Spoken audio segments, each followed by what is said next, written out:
السلام عليكم ورحمة الله وبركاته. بالشدة شرفت مدن إكوحدن شنا كمان مال سوداء وحلقة شناد اتحناها كن هبين يهبين هدي أي تمر كي كواد شنا كان صوب وقنيسو فضلا سبسكرايب كتابو لايك تنسار جنبلر كنا دارو سي كوسو قارن مقالة ذي عصبي أنا أيدي هي جريني والنقطة يمي كنا داو شوان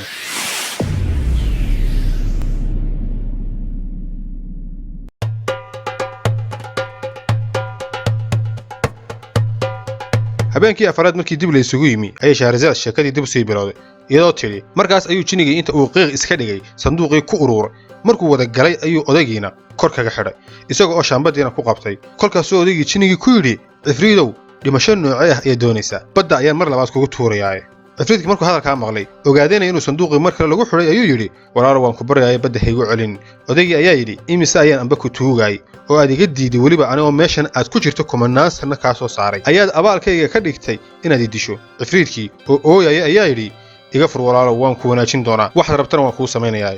markaas ayuu odagii yiri been ayaad ii sheegaysaa waxaanad waliba tahay jinin nacayda ku dhacay hana filanin inaan halkan ka furo waxaanad ogaataa inaan adigu la mid nahay sidii boqorkii la oran jiray Nooyaan iyo ninkii xakiimka ahaa ee la oran jiray Rooyaan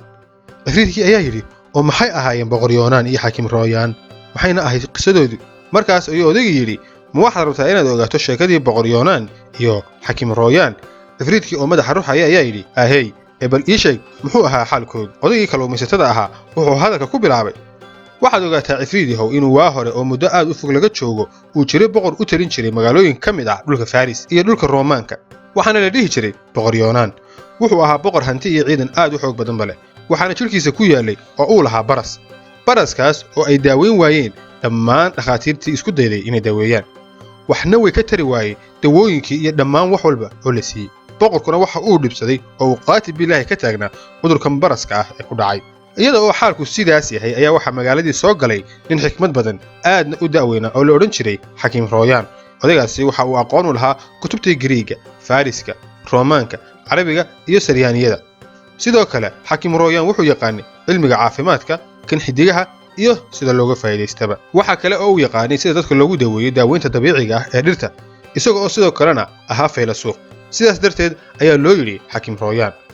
markuu muddo magaalada joogay ayuu maqlay arrinta boqorka iyo inuu baras qabo wax daawo ahna loo waayay markaas ayuu xakiim Rooyaan u tagay boqorkii waxa uu ku yiri boqorow waxaan awoodaa inaan ku daweeyo anigoon wax daawo ah ku siinin wax dufan ahna ku marinin boqorkii arrintaas aad ayuu la yaabay waxa uu yiri haddii aad sidaa sheegayso aad samayso waxaan ku siin doonaa inta noloshaada ka dhiman wixii aad ku noolaan lahayd waana ku sharfi doonaa waxaadna markasta ii ahaan doontaa qofka iigu dhow xakiim Rooyaan waxa uu yiri waxaan rabaa boqorow in qasriga taandho la iga dhiso adiga oo berri diyaarsan waxaad timaadaa barxadda beertaada markii taandhadii loo dhisay ayuu meesha waxa uu keenay kubad aad u yar iyo ul isagoo daawooyin kala nooc ah kubaddii soo mariyay subaxii markii la gaaray ayaa waxa yimi boqorkii oo ay la socdaan madaxdii dawladdiisa sida wasiiradiisii saraakiishii ciidanka abaduulayaashii iyo dadweyne kale oo badan kolkaas ayuu xakiim Rooyaan u sheegay boqorka inuu u shaqabsado oo uu kubadda ku garaaco inta awoodiisa ah maanta oo dhan uu sidaas sameeyo marka uu dhidid ka yimaado dhiiguna uu kaco waxa uu u sheegay boqorku inuu si degdeg ah musqusha u aado oo uu halka ku qubaysto kadibna uu seexdo boqorkii sidii ayuu sameeyay sidii kubaddii uu marba intuu awoodiisa ahayd u tuurayay ayuu dhidid aad u badan ka yimi wuxuuna xakiimkii boqorka u ishaaray inuu musqusha aado sidii ayuuna ku aaday waanu soo qubaystay isaga oo kadib seexday ilaahay waa berigii subaxii markii uu soo kacay boqorkii muraayadda ayuu isku fiiriyay balse tan cajiibka ahay waxa ay noqotay inuu boqorkii noqday qof saliim ah oo aan haba yaratay wax barasa lahayn boqorkii arrintaas aad ayuu ugu farxay wuxuuna u yeedhay xakiimkii isaga oo soo dhaweystay wuxuuna siiyey hadiyado qaali ah iyo xoolo qiimo badan wixii maalintaas ka dambeeyay markasta oo xakiimku boqorka u tago waxa uu siin jiray hadiyado aad u qaali ah oo aanu siin jirin xataa madaxda dawladdiisa u sarreysa nimco kasta nusqaanteeda leh arrinkaasi waxa uu dhibay oo ka xumaaday mid ka mid ah wasiiradii boqorka kaas oo dareemay in boqorku dhanka xakiimka u janjeero isagoo aad uga masayray sidaas darteed waxa uu go'aansaday inuu xakiimka kaba takhaluso boqorkii ayuu tagay waxa uu ku yiri boqorkaygiiyow adigu waxaad tahay qof dadka wanaajiya inaan kuu naseexeeyana waa igu waajib sidaas darteed arrin ayaan rabaa inaan kaala hadlo haddaad fasax ii siiso waan kuu sheegayaa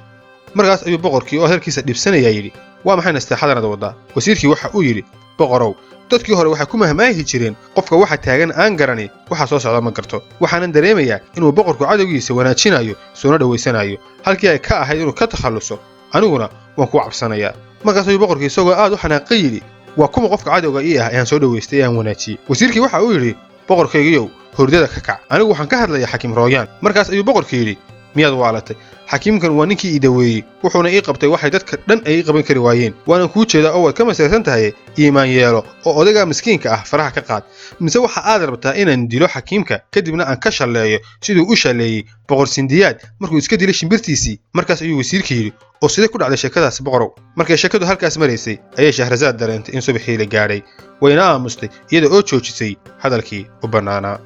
habeenkii shanaad markii la gaadhay ayay sheekada halkii ka sii waday waxa ayna tidhi markuu wasiirkii weydiiyey sheekadii boqor sindiyaad iyo shimbirtiisii ayuu boqorkii hadalka ku bilaabay waxaa jiray boqor ka mid ah boqorradii reer faris kaas oo aad u jeclaa safarka iyo ugaadhsiga waxa kale oo uu jeclaa tamashlaynta iyo dalxiiska boqorkaasi waxa uu lahaa shimbir uu aad u jeclaa meel kastana u raaci jirtay maalinkii dambe ayaa waxaa dhacday in boqorkii ugaadhsi u baxay kadibna waxay arkeen deero boqorkii ayaa askartiisii ku yidhi afarta dhinaca laga mara deerada qofkay dhinaciisa ka fogatana ha ogaada inaan kurta ka jarayo deeradii ayaa la hareereeyey kadibna waxaa dhacday inay deeradii dhinaca boqorka aaday oo ay halka ka baxsatay markaas ayay askartii isfiirfiiriyeen oo gunuuseen boqorkii wasiiradiisii ayuu isugu yeedhay waxa uuna weydiiyey maxay leeyihiin askartan ay la gunuusayaan markaas ayuu wasiiradiisa mid ka mid ah yidhi boqorow waxay leeyihiin boqorku waxa uu yidhi qofka ay deeradu dhinaciisa ka baxdo kurka ayaa laga jarayaa deeradiina dhinaca boqorka ayay ka baxday markay sidaa tahay ayuu boqorka yidhi waxa igu ballan ah inaan deeradaas soo qabto oo aan keeno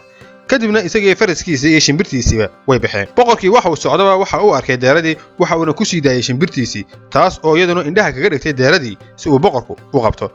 markaas ayuu boqorkii deeradii qabtay oo inta uu qalay oo uu maqaarsiibay ayuu soo qaatay maqaarkeedii iyo madaxeediiba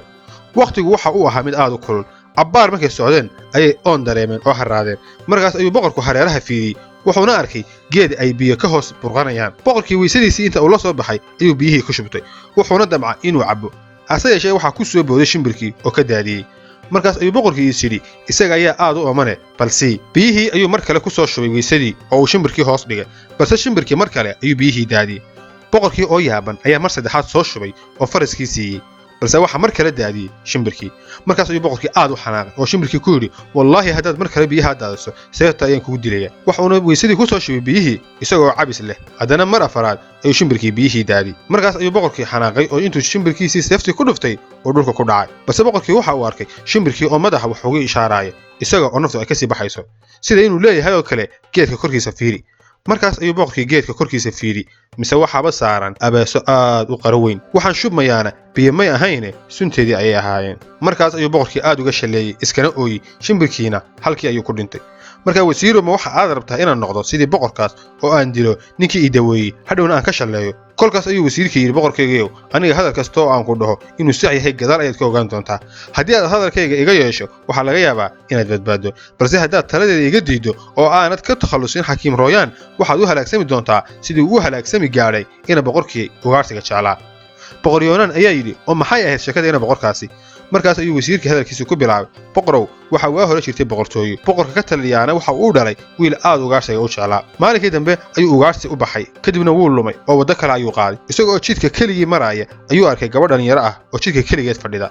markaas ayuu waraystay waxayna u sheegtay inay la socotay safar qoyskeed ahaa oo ayna ka luntay una baahan tahay inuu caawiyo markuu hadalkeeda maqlay ayuu naxariis dareemay waxa uuna go'aansaday inuu caawiyo waanu sii waday ilaa ay ka soo gaadheen meel xeeb ah oo bad u dhow markaas ayay ku tidhi halkan wax yar igu sug dan aan leeyahay ayaan soo gudanayaay kadib way ka tagtay laakiin iyadoo aan ogeyn ayuu dabagalay waxa uu arkay iyada oo carruur la joogta oo ku leh waan idiin imi hooyo waxaanan idiin keenay wiil aad u cayilan markii uu amiirkii hadalkii maqlay ayuu aad u naxay naftiisiina u baqay isla markiiba faraskiisii ayuu ku dhacay meeshiina degdeg ayuu uga soo cararay sidaas ayuuna ku badbaaday markaa boqorow waxaan ka baqayaa in sidii wiilka amiirka ahaa ee gabadha jaariyadda dadcuunka ahayd isyidhi caawi uu u halaagsami gaadhay inuu adna xakiim rooyaan maanta sidaas oo kale ku halligo waxaadna ogaataa in ninkani maanta shay aad qabatay haddii uu kugu daweeyey uu berrina shay aad urisay kugu dili karo waxaana laga yaabaa inuu yahay jaasuus ay cadowgaagu kuu soo direen si uu kuu dawo ee anigu waan kuu nasteexaynayaaye ka takhallus markaas ayuu boqor yoonaan yidhi wallaahi waa runtaa haddii maanta shay aan taabtay uu igu daaweeyey waxaa macquul ah inuu berrina shay aan uriyey igu dilo waxaana laga yaabaa sidaad sheegtay inuu jaasuus yahay kolkaas ayuu boqor yoonaan ku yidhi wasiirkiisii maxaa tala ah oo aynu imika ku dhaqaaqnaa wasiirkii waxa ugu jawaabay isla wakhtigan la joogo qof u dir una sheeg inuu kugu yimaado marka uu ku yimaado kurka ka goo sharkiisana iska xidh ilaan biyo intaanay soo gaadhin ayaa la iska moosaaye boqorkii waxa uu diray qaar askartiisa ka mid ah wayna keeneen xakiimkii isaga oo faraxsan oo warmoogska ah markii la keenay ayuu boqor Yoonaan yiri ma og tahay sababta halkan hadda lagu keenay xakiim Royaan waxa uu yiri cilmul qaybka alla un baa og boqorkii ayaa ugu jawaabay oo ku yiri waxa halkan lagu keenay in lagu dilo oo waliba lagu daldalo xakiim Royaan ayaa yaabay markuu hadalka maqlay wuxuuna yiri oo maxaan galabsaday oo sidaas u iigu dilaysaa boqor Yoonaan waxa uu yiri waxa ay soo gaadhay inaad jaasuus tahay halkan aad u timid aniga idisho waana igu qasab inaan ku dilo intaanad dilin askartiisana wuxuu amar ku siiyay in isla goobta qoorta kaga gooyaan markaas ayuu odayga xakiimka ahaa ku yiri boqorkii boqorow iska kayda alla ayaan ku deyn doonaa waxa uuna u bariyay sidaan anigu ku bariyay Cifriid yahow kolkaas ayuu boqor Yoonaan yiri anigu kaama aamin qabo waayo waxa shalay igu daaweysay waxaan qabtay waxana macquul ah inaad berina igu disho waxaan ursaday marka wayna ku dilaa xakiim Royaan ayaa yiri ma sidan ayaad iigu abaal marinaysaa wanaagiina xumaan ayaad iigu bedelaysaa hase yeeshee boqorkii go'aankiisii ayuu ku adkaystay markuu yaqiinsaday xakiim Royaan in la dilayo ayuu yiri waxaan kaa codsanayaa intaanad idilin ka hor inaad ii ogolaato inaan gurigeyga ku laabto oo ehelkeyga soo macasalaameeyo una soo dardaarmo sidoo kalena aan soo hiibeeyo kutubteeda uu cilmigu ka buuxo waxaana ku jira kitaab aad u fiican khaasna ii ah kaasoo aan adiga si gaar ah kugu soo hadiidin doono maadaama uu kitaab muhiim yahay markaas ayuu boqorkii yiri waa maxay kitaabka muhiimka ah xakiimkii waxa uu yiri waxa ku jira oo aad ka helaysaa waxyaabo aan halkan ku soo koobi kareynin iyo sida aad u badan markaad aniga madaxa iga goyso oo aad akhrido 3 bog oo kamid ah baalasha kitaabkaas mid kasta 3 sadar oo kamid ah madaxaygu wuu kula hadli doonaa isaga ayaana kaaga jawaabi doonaa su'aal kasta oo aad isweydiiso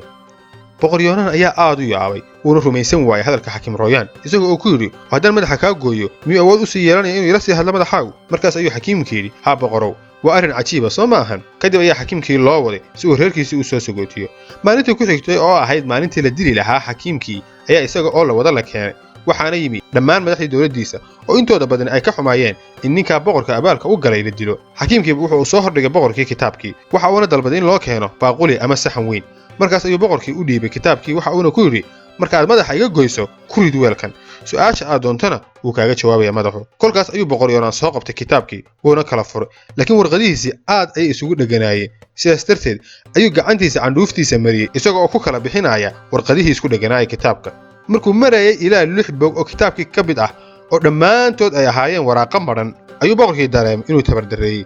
kursigii uu ku fadhiyay ayuu ka dhacay oo dhulka ayuu ku dhacay sababta ma taqaanaa Cifriid yahow sababtu waxay ahayd kitaabka uu xakiim Royaan meesha keenay waxa uu ahaa kitaab sumaysan boqorkuna markuu gacantiisa afka gelinayay ee uu candhuufta marinayay ayay suntu jirkiisa gashay isla goobtii ayuuna ku dhintay marka Cifriid yahow boqorkaasi hadduu xakiimka faraha ka qaadi lahaa u badbaadi lahaa laakiin wuu diiday inuu faraha ka qaado isaga ayaana dhintay markii sheekadu halkaas maraysay ayay Shahrazad dareentay in subaxii la gaadhay wayna aamustay iyada oo joojisay hadalkii u bannaanaa halkaas ayaynu ku soo koobinaa xalqadeena maanta inta xalqada xigta aynu ku kulmayno waxaan iskaga tegayaa nabaday